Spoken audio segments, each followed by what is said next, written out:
Hi everybody, so this is the power of your thoughts, part 2. We had gotten such a huge response from that video that many questions were asked, and so I would like to just add a couple things to that. In order to be in that mindset of being positive, you know, there's certain emotions for me that take away and chip away at the soul. It's envy, cynicism, greed, hatred, anger, regret, jealousy, and those usually have a root of fear. You know, when I experience something like that, I try to stop and say, okay, why do I feel this way? And try to backtrack it all. And it's usually a fear-based, you know, that I won't be able to get to do this, or won't get around to do that, or maybe this will happen.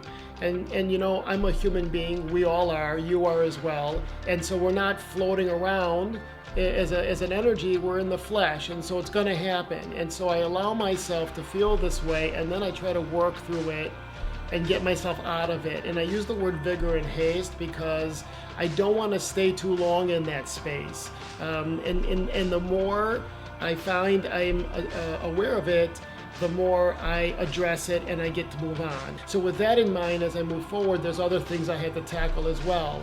And so one of them is superstition.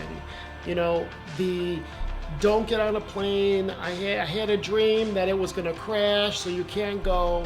And those kind of things, you know, they sit in your head and they could screw with your head. And so I said that if anything happens to me, at least you know that I was doing what I loved, because there's no way I'm gonna lock myself in a room. And so that was one of the biggest things that I had to get rid of. Also, when I hear a quote, I try to go and see the origin of it. And there's one thing that since the beginning of time, the cavemen probably said to each other, and that is, be careful who you surround yourself with. There's so many quotes like that, and you don't really quite understand that, especially when you're a kid, when your parents say, hey, you shouldn't be hanging out with this person.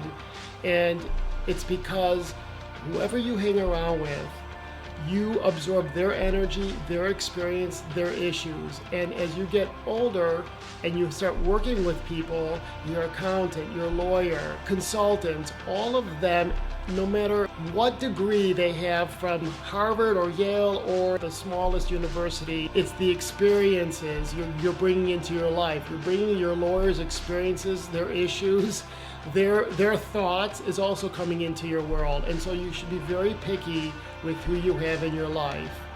With that mindset is listening to your gut. If your gut is telling you your truth and you're saying there's something not right about this, listen to it, because 9 out of 10 times it's probably the truth.